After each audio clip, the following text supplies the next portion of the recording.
தலைமை வந்து இங்க எடப்பாடி பழனிசாமி அவர்கள் தான். அவர்கிட்ட வந்து இதை பார்த்து பண்ணுங்க, ஒற்றுமையா இருங்க. தலைமை இவர் தான். ஆனா முடிவு எடுக்கிறது வந்து அமித்ஷா தான் முடிவு இவர் தான் போய் பார்த்தாரு. ஐயா தான் போய் முடிவு எடுக்கிறத பார்த்தாரு. எப்படி நீங்க சொல்றீங்க தம்பி? நீங்க கனா காண்றீங்க, உங்க கனா வந்து கனவா போயிடும், கவலைப்படாது. சரி, இன்னொரு விஷயம் என்னன்னா, திமுக காரர்கள் எடப்பாடிக்கு அழுத்தம் அழுத்தம் அழுத்தம் சொல்றீங்க. யார் அழுத்தம் கொடுக்கறதா நீங்க சொல்றீங்க? ஆகையினால இதெல்லாம் வந்து மோடி தேடி போனார் வீட்டுக்கு. யார் வீட்டுக்கு? ஜெயலலிதா வீட்டுக்கு தேடி போனாரு. அப்பயே அது கெட் அவுட் இருந்துச்சு, புரிஞ்சுக்கோ, ஒரு பிஎம். ஸோ அதனால நீ நினைக்கிற மாதிரி இல்லை.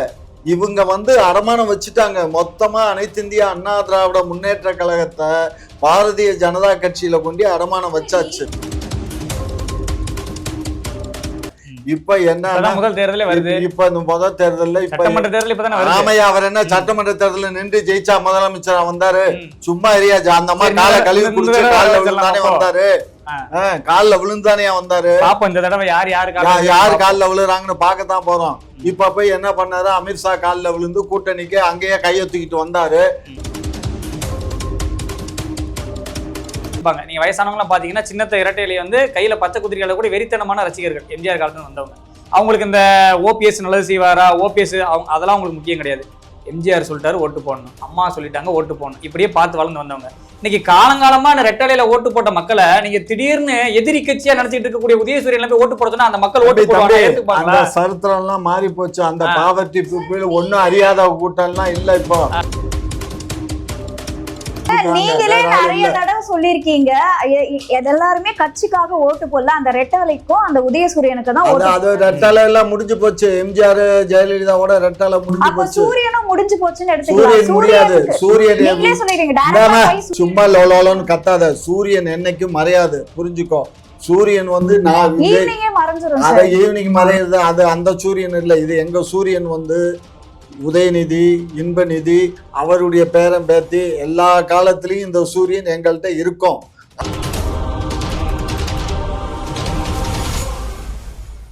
குக்கு செய்தி நேயர்களுக்கு வணக்கம். நான் உங்க தீபிகா. இன்று நிகழ்ச்சியின் சிறப்பு விருந்தினர்கள் முனைவர் காமாட்சி நாயுடு அவர்கள் மற்றும் ஊடகவியலாளர் நவசக்தி அவர்கள். இருவருக்கும் வணக்கம் சார். வணக்கம் சார். நேற்று வந்து எடப்பாடி அவர்கள் வந்து டெல்லி போயிருந்தாரு.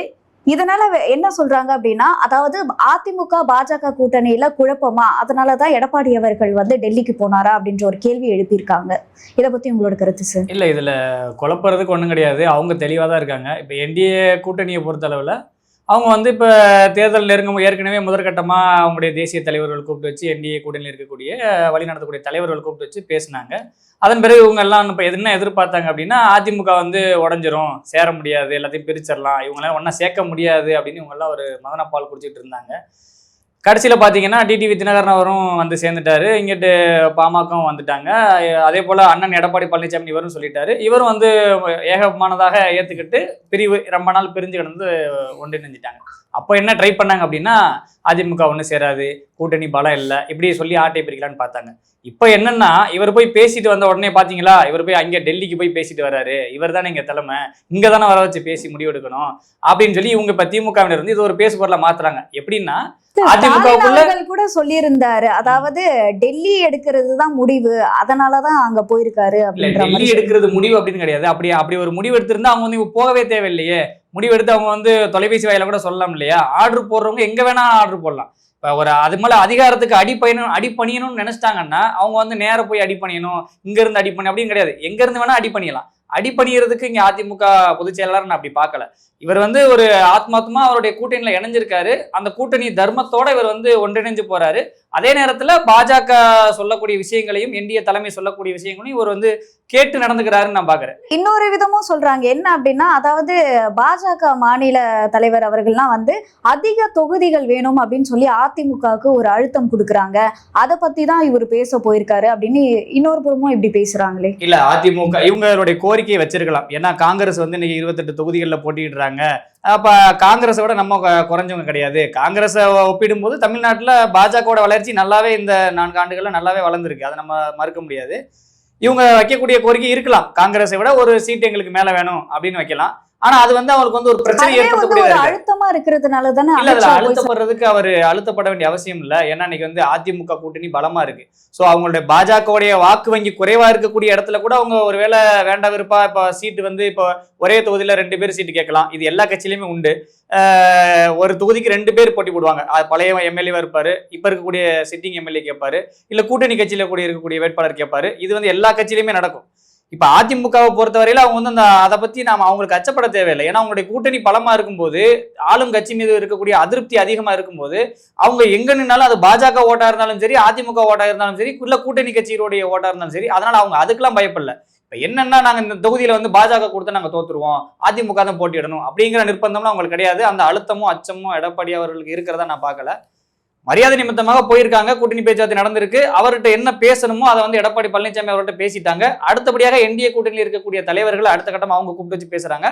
தலைமை வந்து இங்க எடப்பாடி பழனிசாமி அவர்கள் தான். அவர்கிட்ட வந்து இதை பார்த்து பண்ணுங்க, ஒற்றுமையா இருங்க. தலைமை இவர் தான். ஆனா முடிவு எடுக்கிறது வந்து அமித்ஷா தான் முடிவு இவர் தான் போய் பார்த்தாரு. ஐயா தான் போய் முடிவு எடுக்கிறத பார்த்தாரு. எப்படி நீங்க சொல்றீங்க? ஆமா, அவரே பிரஸ்ல என்ன சொன்னாரு கேட்கலையா நீங்க? அவரை பார்த்துட்டு வந்து பிரஸ்ல கேட்கும் போது என்ன சொல்றாரு, இந்த மாதிரி வந்து அவருக்கு 4 மாநிலங்கள்ல வந்து தேர்தல் வந்து அறிவிச்சிட்டாங்க, அங்க அது சம்பந்தமா அவர் ரொம்ப பிஸியா இருக்காரு, அதனால அவர் தமிழ்நாட்டுக்கு வர இயலாது, அதனால நான் வந்து பேசுறேன் அப்படின்னு சொன்னாரா இல்லையா? இல்ல வருவாங்கன்னு தான் சொன்னாரு. எல்லா தலைவருமே வருவாங்க. அடுத்த கட்டமா எப்பதான் தேசிய தலைவர்கள்லாம் வந்து தமிழ்நாட்டுக்கு பிரச்சாரம் மேற்கொள்ள போறாங்க அப்படின்னு கேக்குறாங்க. அதுதான் 2 முறை வந்துட்டு போயிட்டாருல, பிரதமர் 2 முறை வந்துட்டு போயிட்டாரு. இங்கேதான் அந்த அவர் உங்களுக்கு அடிக்கடி பார்க்கணும்னு ஆசையா இருக்கு. 16 வயது பருவமங்க நானு, அவரு வந்து 21 வயது இளைஞர். இல்ல அதிமுக கூட்டணியில இருக்கு. நீங்க ரொம்ப ஆசைப்படுறீங்களே திமுக. எப்ப பார்த்தாலுமே அதிமுக கூட இந்த அளவுக்கு ஒரு அப்படி அபிப்பிராயமா அன்போட இருப்பாங்கன்னு தெரியல.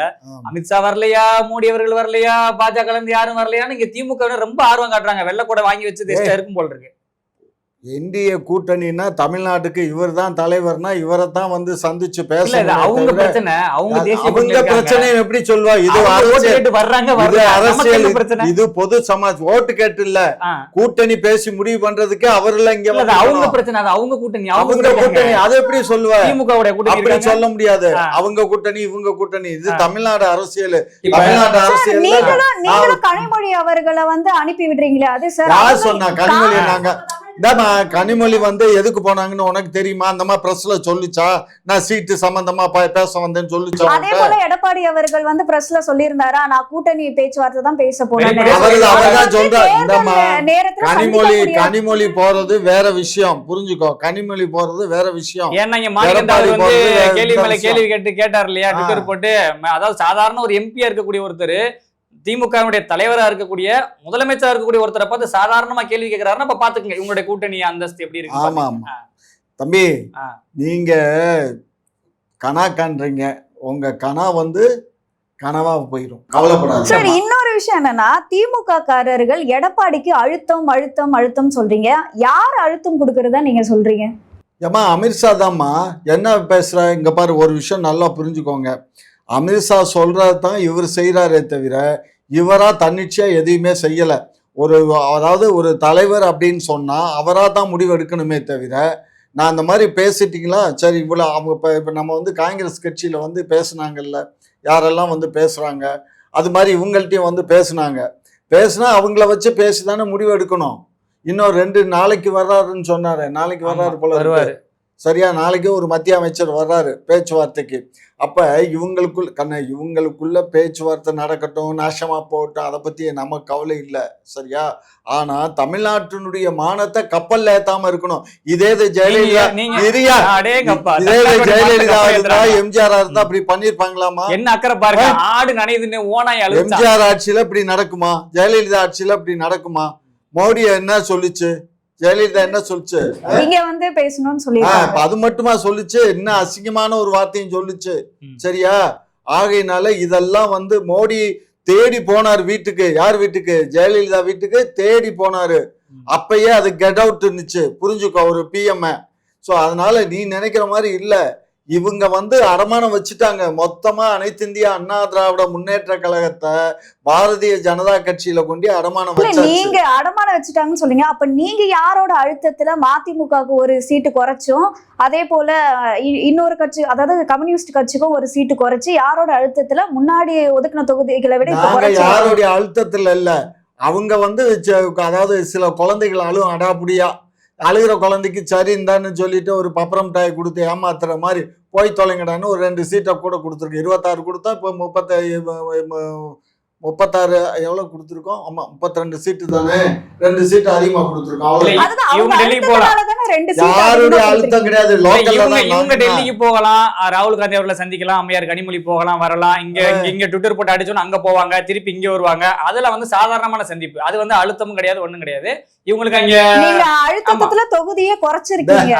அதெல்லாம் ஒரு மசுரு இல்ல. நாங்க வந்து அங்கதான் ஒரு மசூர் இல்லையே. எங்களுக்கு வந்து வேண்டாத வெறுப்பா தான் நாங்க இருக்கோமே தவிர, காங்கிரஸ் எங்களை விட்டு போனா போதுங்கிற எண்ணத்துலதான் முதலமைச்சரே என்ன சொன்னாரு, போறதுன்னா போய்க்கோங்க அப்படின்னு இல்ல அப்படி சொல்லிட்டாரு. சொல்லக்கூடாது. அமைச்சர்ல விட்டு திட்ட இதனால விட்டாரு. எனக்கு எந்த பிரயோஜனம் இல்ல. அமைச்சர் நீங்க விட்டு கிளம்புங்க. ராஜகண்ணப்பனோட திட்டலாம் விட்டாரு. ஆமா, அவங்க 2-3 பேர் இருந்துட்டு இது பண்றாங்க. இங்கிட்டு மாணிக்கம் தவிர அவர்கள் ட்விட்டர் போட, இங்கிட்டு அமைச்சர் ராஜகண்ணப்பனோட திட்ட விட, இன்னும் 2ஆம் கட்ட 3ஆம் கட்ட ஆட்களை வச்சு காங்கிரஸை கடுமையா விமர்சிக்கிறது. அதை பழையபடி ஆரம்பிச்சாங்கன்னு வச்சுக்கோங்களேன், போயிருவாங்கன்னு. இப்ப திருப்பி வந்தோன்னே வேற வழி இல்லாம ஏதோ இருந்துட்டு போகட்டும். இப்ப திட்டினதெல்லாம் போயிருமா? இப்ப அவங்களுக்குள்ள நல்ல ஃப்ரெண்ட்ஷிப் வந்து ஆமா அவங்கள இங்க பாரு கண்ணு, அவங்க நாசமா போயிடுவாங்க கண்ணு. யார் காங்கிரஸ் அங்கயா? காங்கிரஸ் தான். எத்தனை தொகுதி போன தடவை வாங்கி எத்தனை தொகுதி ஜெயிச்சானுங்க சொல்லு. 18 இதே இவரு இருந்தாலும் வந்து 6 தொகுதி வாங்கினார்ல இவரு, நம்ம வைகோ, இவரு நம்ம பிசிகாயா? விசிகா எத்தனை 4 தான் ஜெயிச்சாங்க, 2 போச்சு. அப்புறம் என்ன நாங்க கொடுத்ததே 6, அதுல 4 தான் ஜெயிச்சாங்க அப்படின்னா அதுவே பெரிய விஷயம் தானே உங்களுக்கு. 6ம் ஜெயிச்சிருக்கணும். கூட்டணி இல்ல. நான் என்ன சொல்றேன், தனிச்சு நின்று அது வேற விஷயம். சரி, திமுக எத்தனை தொகுதியில போட்டு எல்லாத்துலயும் வின் பண்ணீங்களா? நாங்க திமுக வேற குறைய எல்லாத்தையும் ஜெயிச்சுட்டோம். எல்லாத்தையும் உதயசூரியன் வெற்றி பெற்றுச்சு. ஆமா இவங்க விசிகாவை சொல்றாங்க, ஏன் உதயசூரியன் வந்து போட்டி போட்ட எல்லா தொகுதியிலும் வெற்றி பெற்ற மாதிரி. ஆமையா எல்லா தொகுதியும்னா இங்க பாருங்க, 234 தொகுதி வின் பண்ணீங்களா நீங்க? உங்களுக்கு கொடுத்தது சொற்பமான தொகுதி, அதையே கான்சன்ட்ரேட் பண்ணி ஜெயிக்க முடியல. அப்புறம் எங்களுக்கு ஒரு ரெட்டை இலக்குல கொடுக்கணும், ஒத்த இலக்குல வேண்டான்னு கேட்டா என்ன அநியாயம்? அதெல்லாம் சும்மா இங்க இல்ல. இப்ப அதிமுக மேல உங்களுக்கு என்ன அரசுன்னு கேக்குறேன். இப்ப அவங்க கூட்டணி போறாங்க, வர்றாங்க, பேசுறாங்க. என்னைக்கு எடப்பாடி அவங்க என்டிஏ கூட்டணியில பலமா இருக்காங்க. இருப்பா, அவங்க வந்தா என்ன, வரலன்னா உங்களுக்கு என்ன எடப்பாடி கேக்குறேன். என்னைக்கு பொதுச் செயலாளர்னு சொல்லி அந்த ஆளா அறிவிச்சுக்கிட்டாரோ, அந்த மக்கள் ஆளா பொதுக்குழு செயற்குழு பொதுக்குழு நொட்டுச்சு. பொதுக்குழு சும்மாரியா அந்த ஆளா அறிவிச்சுக்கிட்டாரு. அந்த ஆளா அறிவிச்சுக்கிட்டதுக்கு அப்புறம் எந்த தேர்தலையும் அந்த ஆளு ஜெயிக்கல. இப்ப என்ன முதல் தேர்தலே வருது. இப்ப இந்த முதல் தேர்தல்ல இப்ப சட்டமன்ற தேர்தல் இப்பதானே வருது. ராமையா அவர் என்ன சட்டமன்ற தேர்தல நின்று ஜெயிச்சா முதலமைச்சரா வந்தாரு? சும்மா ஏரியா அந்த மாதிரி காலை கழுவி குடிச்சு காலில் விழுந்தானே வந்தாரு. காலில் விழுந்தானே வந்தாரு. பாப்போம் இந்த தடவை யாரு யாரு காலில் விழுறாங்கன்னு பார்க்கத்தான் போறோம். இப்ப போய் என்ன பண்ணாரு, அமித்ஷா காலில் விழுந்து கூட்டணிக்கு அங்கேயே கையை தூக்கிட்டு வந்தாரு. வந்தவரு இங்க செட்டில் ஆகலன்னு திரும்ப அவர்கிட்ட போய் ஐயா சாமின்னு அழுகுறாரு, சின்ன பிள்ளை மாதிரி அடம் பிடிக்கிறாரு.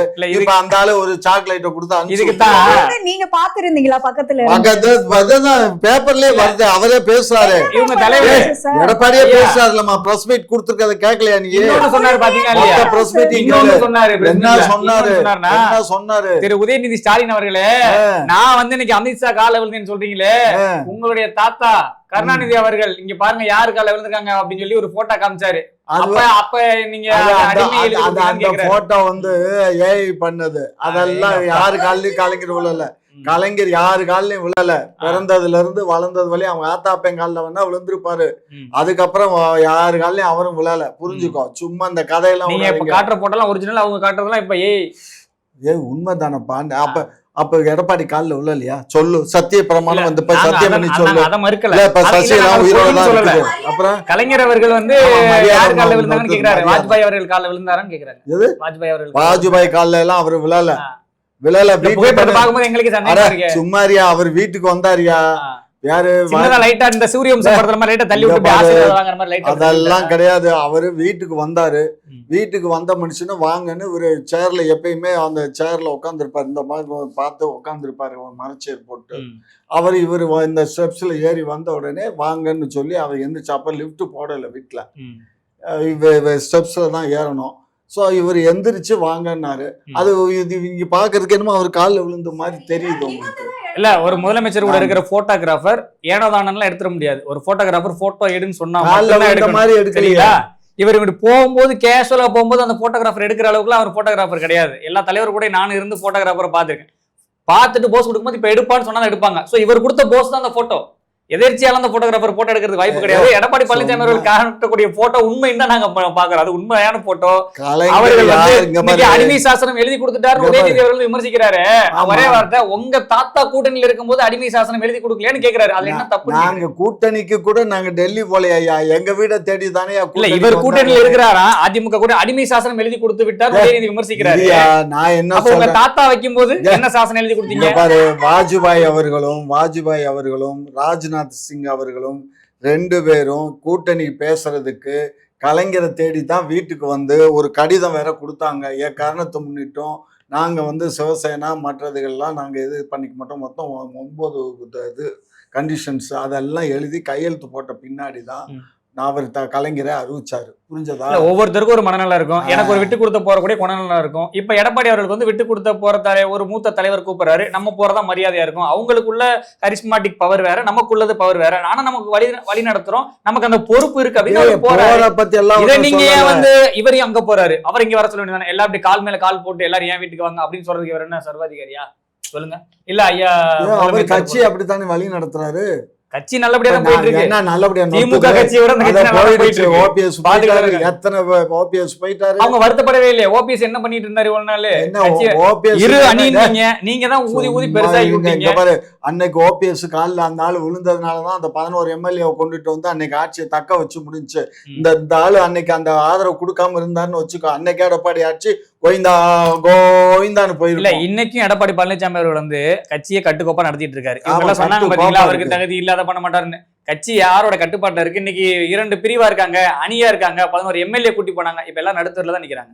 ஆதரவற்று போய் யாரை எதிர்க்கணும்னு சொன்னமோ அவங்க காலில போய் தஞ்சம் அடைஞ்சு இன்னைக்கு அறிவாலயத்துடைய அடிமைகளை போய் இங்க கிடக்குறாங்கன்றது அவங்களுடைய குற்றச்சாட்டு.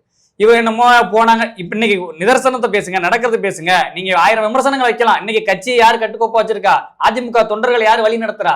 எடப்பாடி பழனிசாமி அவர்கள் வழி நடத்துறாரு. இதை மறுக்க முடியாது. ஒண்ணும் இல்ல, 26 தேர்தல் வருது இல்ல, 26 தேர்தல்ல எப்படி அவர் விளக்கு பிடிக்கிறாரு, யாருக்கு விளக்கு பிடிக்கிறாருன்னு பார்ப்போம். சார், இப்போ ஓபிஎஸ் அவர்கள் வந்து தேனியில இருக்கக்கூடிய போடிநாயக்கன் அந்த தொகுதியை வந்து கேட்டிருக்காரு. ஆல்ரெடி அதிமுக சார்பா தான் அந்த தொகுதியில போட்டிட்டு இருக்காரு. சோ இப்போ திமுக சார்பாவும் அதே தொகுதியை கேட்டிருக்காரு. மக்கள் ஆல்ரெடி ஒரு மேல லைட்டா கொஞ்சம் அதிருப்தியில இருக்கிற மாதிரி எல்லாம் வந்து சொல்றாங்க. அது வந்து ஜெயிக்கிறதுக்கான சாத்தியம் அங்க இருக்கா? ஏமா, போடி தொகுதியை பொறுத்த மட்டும் 40,000 வாக்கு என்னுடைய வாக்கு, சொந்த வாக்கு இருக்கு. என் சொந்தக்காரன் சுருத்துக்காரனே அங்க 40,000 பேர் இருக்கேன்.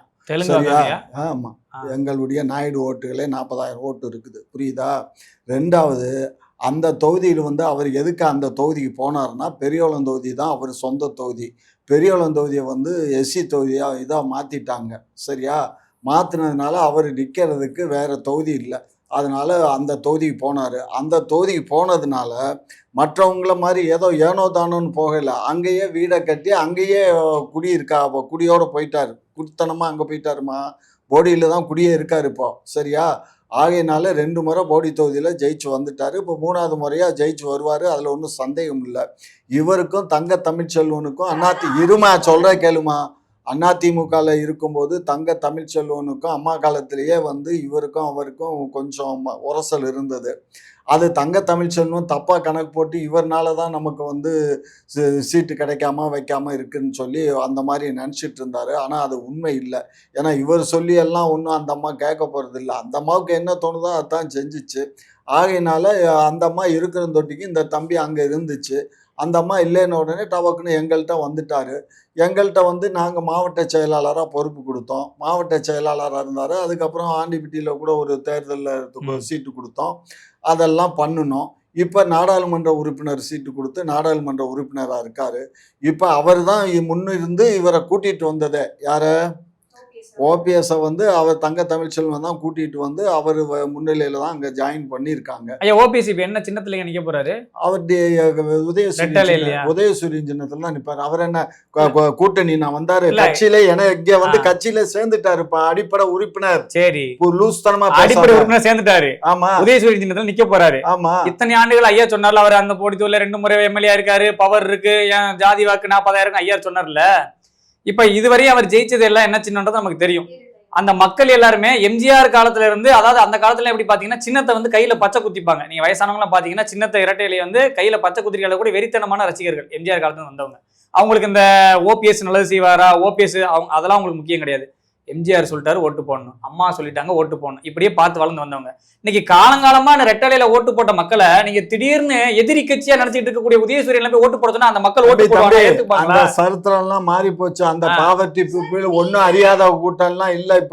இப்ப எல்லாம் கல்வி அறிவு படிச்சவங்க தான் இருக்காங்க. அந்த முதியவர்கள் எல்லாம் போயிட்டாங்க. எம்ஜிஆர் காலத்துல அந்த ரெட்டலையில அவங்க எல்லாம் போயிட்டு அவங்களுக்கு ஓட்டே இருக்காது. அதெல்லாம் இல்ல ஐயா சொல்றாரு வயசானவங்க அந்த செட்டுல போயிட்டாங்க, ஓட்டே இருக்காது. இப்ப அதிமுக பூரா அந்த கல்ட்டு பயிலு தான் இருக்கானுங்க. அது எவ்வளவு எத்தனை சதவீதம் யோசிச்சு பாரு. உங்க கட்சியில இருக்கிறவங்க அப்புறம் குமர ஆமா பாரு, இளைஞர் அணி வச்சிருக்கோம், மாணவர் அணி வச்சிருக்கோம், மகளிர் அணி வச்சிருக்கோம். இருக்காங்களான்னு கேட்டீங்க. இருக்காங்களா? லட்சக்கணக்கா இருக்கான், கோடிக்கணக்கு, மொத்தம் 1.5 கோடி தொண்டை இருக்கான். நாம் தமிழர் கட்சியில இருக்கான், விஜய் கட்சியில பார்த்து அணில் குஞ்சு இருக்கான். அதான் அங்க இருக்கா திமுக அணில் குஞ்சுகள்லாம் ஓட்டு. அதான் ஏற்கனவே இவரு பாண்டே சொன்னாரு, இந்த கூட்டத்துல இருக்கவன்ல பாதி பேருக்கு வந்து ஓட்டுக்கு வயசே இல்ல, மீத இருக்க பாதி பேர் வந்து இந்த கணக்கெடுப்புல வந்து அவங்களுக்கு காவாசி பேருக்கு ஓட்டு இல்ல, மீதம் இருக்கிறது காவாசி ஓட்டு தான். இந்த வந்த கூட்டத்துல இருக்கிறதே மொத்தம் காவாசி ஓட்டு தான். இத வச்சுக்கிட்டு இந்த விஜய் வந்து இது வாங்கவே முடியாதுன்னு பாண்டே சொல்றாரு. சரியா? இந்த திமுக இளைஞர்கள் இருக்காங்கன்னு சொன்னீங்கல்ல, அவங்களுக்கு ஒரு 70-80 வயசு இருக்குமா? 70-80 வயசு இல்ல, எல்லாமே 25-30 அந்த 40 வயசுக்கு உட்பட்டவங்க. அவங்க பேரனுக்கு கேட்கல, அவங்களுக்கு கேட்கிறேன். அவங்களுக்கு தான், அவங்களுக்கு வயசு 25-30 வயசு தான். இது பாத்தீங்களா இல்ல, 25-30 வயசுக்குள்ள திமுகவுல இளைஞர்கள். அதுக்கப்புறம் கீழே மாணவர் வந்துடுறாங்க. 18 வயசு 16 வயசுல காலேஜ்ல படிக்கிற ஸ்டூடெண்ட் அவன் மாணவர் அணியில இருக்கான். புரிஞ்சுக்கோ. இவங்க இன்னைக்கு வந்து இவர் ஓபிஎஸ் அவர்கள் வந்து ஏதோ ஒரு இதுல நான் வந்து இபிஎஸ் அவர்களை எதிர்க்க போறேன், என்னுடைய இப்ப எதிரி கட்சி தான் அப்படின்னா எதிரியை மாத்திக்கிட்டாரு. இப்படின்னா காலத்துக்கு ஏற்ற மாதிரி என்னுடைய ஒரு காலத்துல நான் உதயசூரியனை ஒழிப்பேன், திமுக ஒழிப்பேன்ற கொள்கையோட பயணிச்ச ஒருத்தர் ஓபிஎஸ் இன்னைக்கு தன்னோட கொள்கையை மாத்திக்கிட்டாரு. தன்னோட சுயலாபத்துக்கு கொள்கையை மாத்திக்கிட்டாரு. யாரை எதிரி சொன்னாரோ அதே சின்னத்துல போட்டி போட போறாரு. இங்க பாரு, அன்னைக்கு அந்த எம்ஜிஆர் இருந்தாரு, ஜெயலலிதா இருந்தாங்க. எம்ஜிஆருக்காகத்தான் அன்னைக்கு எல்லாரும் நாங்களும் போனோம். நானும் அங்கதான் எம்ஜிஆருக்காகத்தான் போனோம். ஜெயலலிதாவுக்கு கூட நான் போகல. ஆனாலும் ஜெயலலிதாவை கூட அதை கண்டினியூ பண்ணணும். ஜெயலலிதாவுடைய தவறான நடவடிக்கையில தான் நான் ஆரம்பத்திலே வெளியில வந்துட்டேன். அதுக்கப்புறம் ஒவ்வொருத்தரா கலந்தாங்க. அதுக்கப்புறம் அந்த அம்மா இறந்ததுக்கு பின்னாடி எல்லாமே நாசமா போயிடுச்சு. சார் நிஜமாவே அதிமுக மீது வந்து ஒரு நல்ல விஷயம் இருந்தா அவர் சுயேட்சையாவே போட்டி போட்டுருக்கலாம். அதெல்லாம் ஒரு சுயேட்சையெல்லாம் ஒரு நாய் ஓட்டு போடாது, புரிஞ்சுக்கோ. இப்ப உதயசூரியன் சின்னத்துல நின்னாலுமே யாரும் ஓட்டு போட மாட்டாங்க. பாரு, முடியாது. அவருக்குன்னு ஒரு பவர் இருக்கு. நான் இந்த தொகுதியை என்ன கைவசத்துல வச்சிருக்கேன், நான் 2 முறை ஜெயிச்சிருக்கேன், நான் 3 முறை முதலமைச்சர் இருந்திருக்கேன் அப்படின்னு அவருக்கு ஒரு பவர் இருந்துச்சுன்னா, ஒண்ணு அவர் தனி கட்சி ஆரம்பிச்சிருக்கணும். எனக்கு ஓபிஎஸ் எதிரிங்க, எனக்கு துரோகம் பண்ணிட்டாங்க அப்படின்னு அவர் நினைச்சிருந்தாருன்னா தனி கட்சி. இல்லையா என்னோட தனி பெரும்பான்மையை நான் காட்டுவேன், அது எந்த கட்சியா இருந்தாலும் சரி அப்படின்னு என்னோட பவர் என்னை தேடி வாங்கன்னு சொல்லிட்டு அவர் வந்து சுயேட்சையா நிக்கிறதுக்கு முடிவு பண்ணிருக்கலாம். இந்த எதுக்குமே அவருக்கு வழி இல்ல, அவருக்கு வழி இல்ல. தமிழ்நாட்டுல சரித்திரத்திலேயே சுயேட்சைங்கிறது முத்துராமலிங்க தேவரோட முடிஞ்சு போச்சு. அவர் காலத்துக்கு சுயேட்சை வேட்பாளர்கள் ஜெயிச்சிருக்காங்க. எந்த தொகுதியில ஜெயிச்சாங்கக்கா? தொகுதி ஞாபகம் ஆனா ஜெயிச்சிருக்காங்க. அதெல்லாம் சுயேட்சையில யாரும் இப்ப ஜெயிச்சது இல்ல, புரிஞ்சுக்கோ. எல்லாமே கட்சி சார்பில் தான் ஜெயிக்கிறாங்க. சுயேட்சையில முத்துராமலிங்க தேவரோட முடிஞ்சு போச்சு அந்த கதை. அதுக்கப்புறம் யாரும் கிடையாது, புரியுதா? ஓபிஎஸ் அவர்கள் நின்னா முதல்ல திமுக காரங்க வேலை பார்ப்பீங்களா இல்ல உள்ளடி வேலை பார்ப்பீங்களா? அதெல்லாம் ஒண்ணும் இல்ல. அவர் வந்து யதார்த்தவாதி. அவருக்கு என் சார்பில் 40,000 ஓட்டு ஷுவரா கிடைக்கும். இல்ல நீங்க சொன்னா போதுமா? இன்னைக்கு காமாட்சி நாயுடு ஐயா வந்து தெலுங்கு மக்கள் இருக்காங்க, 40,000 ஓட்டு இருக்கு, நான் ஷுவரா போட்டுருவேன்னா அங்க இருக்கக்கூடிய திமுக வந்து இத்தனை வருஷமா நான் கட்சிக்கு வேலை பார்த்திருக்கேன், நான் பொறுப்புல இருக்கேன், நேத்து வந்து கட்சியில இருந்து உன்னை இளைஞ்சவன உடனே கூப்பிட்டு சீட்டு கொடுத்துட்டீங்களே, அப்ப நான் என்ன இழிச்சவா அந்த தொகுதியில வேலை செஞ்சேன்னு அப்படின்னு அவன் கேட்பானா கேட்க மாட்டான்? இங்க பாரு, அதுதான் திமுகவுக்கும் மற்ற கட்சிகளுக்கு உள்ள வித்தியாசம். எங்க தலைமை என்ன சொல்லுதோ அதை சிறமேற்கொண்டு நாங்க தேர்தல் பணி ஆற்றுவோமே. அதான் திமுகவுக்கும் மற்ற கட்சிக்குள்ள வித்தியாசம் என்னன்னா, திமுக வந்து தன்னுடைய சுயலாபத்துக்காக தன்னுடைய சந்தர்ப்பவாதத்துக்காக கட்சியில உழைச்சவனை தூக்கி போட்டுட்டு அங்க உள்ள மாவட்ட மத்தவங்களுக்கு சீட்டு கொடுக்காம யாராவது ஒருத்தர் வந்தாங்கன்னு வச்சுக்கோங்களேன் அவங்களுக்கு தூக்கி கொடுத்துரும். அதுதான் அவங்களுடைய தொகுதியை விட்டு வேற ஆளு வரல, ஏற்கனவே அந்த தொகுதியில இருக்கவருக்கு தான் நீங்களே கொடுக்குறாங்க. நிறைய தடவை சொல்லியிருக்கீங்க எல்லாருமே கட்சிக்காக ஓட்டு போடல, அந்த ரெட்டவலைக்கும் அந்த உதயசூரியனுக்கு தான் ஓட்டு. அது ரெட்டால எல்லாம் முடிஞ்சு போச்சு. எம்ஜிஆர் ஜெயலலிதாவோட ரெட்டால முடிஞ்சு அப்ப போச்சு. சூரியனும் முடிஞ்சு போச்சுன்னு சூரியன் எடுத்துக்கலாம். முடியாது. சூரியன் நீங்களே சொல்லிடுங்க இந்தாம்மா, டைரக்டா சும்மா லோலோன்னு கத்தாத. சூரியன் என்னைக்கும் மறையாது, புரிஞ்சுக்கோ. சூரியன் வந்து நான் ஈவினிங்கே மறைஞ்சிரும் அதை சார். ஈவினிங் மறையிறது, அது அந்த சூரியன் இல்லை. இது எங்க சூரியன் வந்து உதயநிதி, இன்பநிதி, அவருடைய பேரன் பேத்தி எல்லா காலத்திலயும் இந்த சூரியன் எங்கள்கிட்ட இருக்கும். அது திராவிட மாடல் ஆட்சி. இலை வந்து மறைச்சிரும் அந்த அப்படின்னு இலை வந்து அயோக்கியத்தனமா சார், பேசுற. மரத்துக்கு பின்னாடி ஏமா சூரியன் மறைச்சிரும். சூரியனை போய் இலை மறைக்குது, தாவணி மறைக்குதுன்னு இருக்க. மறையும். இப்ப இன்னும் 2 மாசம் தான் இருக்கு பாப்போம், சூரியன் மறையறதுக்கு. மக்கள் எல்லாம் இந்த மாதிரி நீ எதிர்பார்த்து நாசமா போதான் போகுது. இந்த ஆளு வந்து ஏன்டா போய் அதிமுக போய் எடப்பாடி இவங்க கூட்டணி வச்சோம் பாஜக கூடன்னு வருத்தப்பட்டு தெருவில் அதை ஒரு பண்ண சீரழிஞ்சு சீப்பட்டு சின்ன கழுதை ஏறி வரப்போறாரு. இல்ல எனக்கு ஒரு சந்தேகம், நேத்து சேர்ந்த ஓபிஎஸ் அவர்களுக்கே சீட்டு கொடுத்துருக்காங்களே. எனக்கு தெரிஞ்ச நண்பர் ஒருத்தர் தெலுங்கு திராவிட முன்னேற்ற கழகம்னு ஒரு கட்சி வச்சிருந்தாரு. அதுக்கு எத்தனை சீட்டு கொடுக்குறாங்க இந்த தடவை? நான் கேட்கவே இல்லையே. உங்க கட்சி அது? மறந்தே போச்சு பாருங்க அந்த கட்சி. நான் பேர் பார்த்தேன், தெலுங்கு திராவிட முன்னேற்ற கழகம்னு. சரி ஒருவேளை சீட்டு கொடுத்துருப்பாங்க போல, இந்த தடவை ஒரு 4 சீட்டு எப்படி வாங்கியிருப்பாங்க அப்படின்னு நினைச்சேன். பெரும்பான்மையா 40,000 ஓட்டு வாங்கியிருக்கு. பேசாம நீங்க நின்றுக்கலாமே போடி தொகுதியில. இங்க உங்க ஓடி தொகுதி இல்ல, அந்த மேற்குல மதுரை மாவட்டம் தேனி மாவட்டத்தில் நான் எங்க நின்றாலும் நான் தான் இண்டிவிஜுவலா நின்று நாடாளுமன்ற தேர்தலே ஓட்டு வாங்கினேன். அப்புறம் என்ன வருஷம்லாம் திமுக வந்து ஐயா முட்டு கொடுக்குறாரு. அந்த காலத்துல ஈவே ராமசாமி அழைச்சிட்டு போய் மதுரையில போய் கூட்டம்லாம் நடத்தினாரு. திமுக பல லட்சங்களை செலவு பண்ணாரு. அப்பவே லட்சம்னா இப்ப இன்னைக்கு கணக்கு பண்ணிக்கங்க, இன்னைக்கு கோடி கணக்குல வரும். ஆனா இன்னைக்கு அவரே தெருவில் விட்டுருச்சு பாருங்க. தெலுங்கு திராவிட முன்னேற்ற கழகத்துக்கு ஒரு சீட்டு கூட கொடுக்கல. தமிழ்நாடு நாயுடு பேரவைக்காவது சீட்டு கொடுத்துருக்கலாம், அதுக்கும் ஒரு சீட்டு கூட கொடுக்கல. பிரச்சாரம் பண்றதுக்காவது உங்களை சேர்த்துப்பாங்கன்னு பார்த்தா அதுக்கும் உங்களை வந்து பெட்டி வரல போல் இருக்கு. இன்னும் நான் யாரையும் எதிர்பார்க்கறது இல்லப்பா, நான் பெட்டிக்காக வேலை பார்க்கலப்பா. உள்ள உணர்வோட உதயசூரியன் வெற்றி அடையணும்னு அந்த எண்ணத்தோட வேலை பார்க்குறேனே தவிர உங்களை மாதிரி பெட்டியை வாங்கிட்டு இல்லை நோட்டை வாங்கிட்டு ரூட்டு போடுற ஆளு நாங்கள் இல்லை. அப்படியே இருந்தாலும் ஐயாவுக்கு சீட்டு கொடுக்கல எங்களுக்கு ஒரு சங்கடம் இருக்குல்ல. இப்ப சமூக சமூக நீதி சமத்துவம் பேசுற ஐயா ஸ்டாலின் அவர்கள் வந்து தெலுங்கு திராவிட முன்னேற்ற கழகத்துக்கு ஒரு சீட்டாவது கொடுத்துருக்கலாம். அந்த மக்கள் கேள்வி கேட்டிருக்கலாம். நான் கேட்கலையே, எங்க கட்சிக்கு எங்களுக்கு ஒரு சீட்டு கொடுங்க, 2 சீட்டு கொடுங்க, நான் போய் கேட்கலையே. ஏன்னா ஒரு அடிமட்ட தொண்டன் கேட்கவே முடியாது அங்க. ஏமா அடிமட்ட தொண்டன்னா பணத்தை எங்க கட்சியை பொறுத்த மட்டிலும் பணம் கட்டணும். பணத்தை கட்டி அப்ளிகேஷனை வாங்கி ஃபுல்லா பண்ணி கொடுக்கணும். கொடுத்ததுக்கு அப்புறம் நேர்காணல் கூப்பிடுவாங்க. அது யாரா இருந்தாலும் அப்படித்தான் அப்ளிகேஷன் கொடுக்கணும். எனக்கு சீட்டு வேணும்னு கேட்டா தான் கொடுப்பாங்க. புள்ள அழுதாதான் பால் கொடுப்பாங்க. புள்ள அழுகலைன்னா பால் கொடுக்காது தாய். ஆனா அழுதாலும் புள்ள அழுகலை இந்த மாதிரி அவங்க நினைச்சுப்பாங்க. குழந்தைய வேடிக்கை பார்க்க மாட்டாங்கல்ல, அழுட்டோன்னு வேடிக்கை பார்க்க மாட்டாங்களே தாய். அதான் தாய் அழ விட்டு வேடிக்கை பார்க்க மாட்டாங்க. தொண்டர்களே கவனிக்காத நீங்க தமிழக மக்களை எங்க இருந்து கவனிக்க போறீங்க? எப்பயுமே அழுகிற பிள்ளைக்கு தான் பால் கொடுப்பா, அழுகாத பிள்ளைக்கு பால். எந்த ஒரு தாயும் அழுக விட்டு பார்க்காது.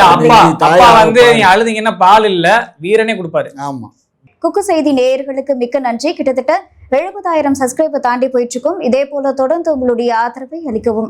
அது மட்டும் இல்லாம லைக் பண்ணுங்க, ஷேர் பண்ணுங்க, சப்ஸ்கிரைப் பண்ணுங்க.